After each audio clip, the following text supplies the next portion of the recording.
তো আজকে হলো রবিবার, আজকে হলো ষষ্ঠী পূজা শুরু হলো আর আমি এদিকে রেডি হয়ে গেলাম। এখন দুপুর 1টা মতন বাজে। আমরা যাচ্ছি হলো আমি আর সাদরিকা ফ্রেন্ডের বার্থডেতে বিচি রোলিং নিতে। তো আমরা দুজন খুবই হ্যাপি, সকাল থেকে আমরা খুব এক্সাইটেড যাবো। তো আমার বাপ্পা গিফটটা কিনে আনলো। তো এখন আমরা মামে দুজনই রেডি হয়ে গেছি। আর এখানে আমরা বলছি আমরা মালিনশাকে খুব মিস করছি, মালিনশা যেতে পারেনি, ওর চলে গেছে।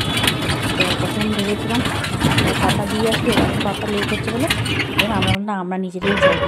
তারপরে আমি টোটো করে চলে গেলাম, দেখতে এসে গেলাম আমরা আমাদের ডেস্টিনেশন। এখানে এসে আমাদেরকে ওয়েলকাম করে নিল। আমি যাওয়ার পথে আমি আমার ফোন ছোটো থেকে ঠিক করে নিয়েছি, একদম কাছে।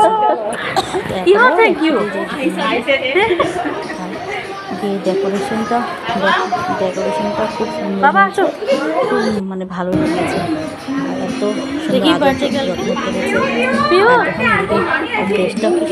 হ্যাপি বার্থডে বেটা, কি সুন্দর ড্রেস পরেছে পিউ।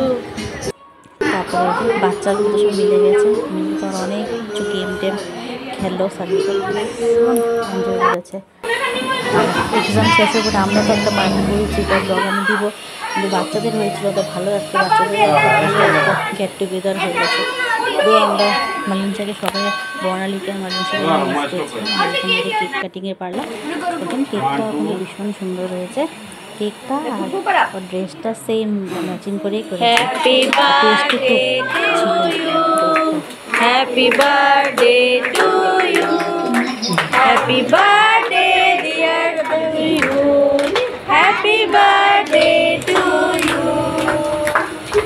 কেক কাট করে বাচ্চাকে খাইয়ে দিল। আমি মেয়েকে দেখেন না, এখানে ওর আজকে খুশির মানে কোনো কেক কাটা হয়ে গেল। খেলাম, তার সাথে কোল্ড ড্রিঙ্কসও খেলাম। ভীষণ সত্যি ভালো ভিডিও করিনি, সব খেলাতে ব্যস্ত। ভালো কপি এসে গেছে, ভালোভাবে একটু লেট হয়েছে, কেক কাটিংয়ের সময় থাকতে পারিনি।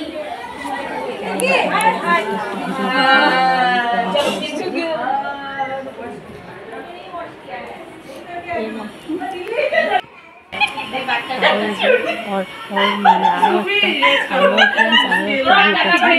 একটা দুটা গ্রুপে একসাথে আমাদেরও দেখা হলো, ওর সাথে গেছে, আমারও খুব ভালো লেগেছে। ও ডান্স স্টুডেন্টরা আমার মার সাথে খুব ভালো,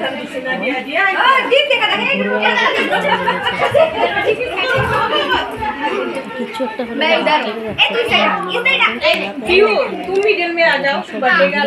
ফটো তুলতে চায় না, যুদ্ধ করতে ফটো যাচ্ছে। তারপরে একটু ক্লিপ নিয়েছি, সব ক্লিপ খাচ্ছে আর আমি দেখতেও নেই খাচ্ছে। সার্ভিসের ফেভারিট পনির ছিল, পনির তো ছিল, খুব ভালোবাসে পনির। সুব্রতা বলছে ওরা যা খাবে আমরা দেখতে যথেষ্ট তবে এখানে আমরা যখন গিয়েছি তখন মোবাইলের ফুটেজটা নেওয়া হয়নি।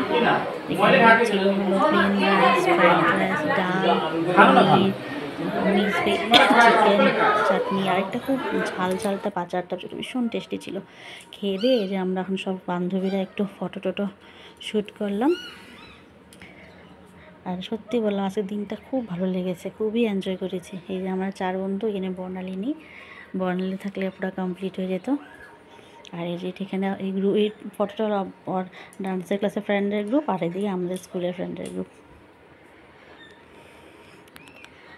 তো আসার পথে আমাকে করবীরা এখানে ড্রপ করে দিলাম। তারপর বললাম আসার পথে আমাদের এখানে কামাখ্যা কলোনি যে পুজোটা হয়েছে, এটা কিন্তু আদিবাসী থিম হয়েছে, খুবই সুন্দর হয়েছে। আপনারা সবাই আসবেন দেখতে, খুবই সুন্দর হয়েছে, একদম ইউনিক একটা থিম হয়েছে। তো এখানে একটু হরবর করে বিকেলবেলা তো খুব ভিড় হয়ে যাবে, তারপর ওপেনিং হয়েছে পঞ্চমীতে, তারপরে ঢোকা যাবে না, ওই জন্য ভাবলাম একটু ভালো করে দেখে যাই। রাখতে তো আবার আসবো, লাইটিং দেখবই। তো এখন একটু খালি ছিল বলে ঢুকে আসলাম দেখেন। আর আমি না এই থিমটা কিন্তু দেখিনি, একদম আদিবাসী থিম, পুরো একদম একটা ইউনিক থিম হয়েছে। কিন্তু খুব আমি যখন করছিল না এতটা ভাবিনি এরকম সুন্দর হবে, কিন্তু সত্যি রিয়েলিটিতে খুবই সুন্দর। তো আপনাদেরকে শুভ দুর্গা পূজা, সবাই খুব পুজোটা যদি ভালো কাটে, আপনারা ভালো থাকেন সবাই। আবার জলদি একটা নতুন ব্লগে দেখা হবে। যদি ব্লগটা ভালো লাগে চ্যানেলটাকে লাইক, কমেন্ট আর একটু সাবস্ক্রাইব করে দেবেন। হ্যাপি দুর্গা পুজো তো সবাই।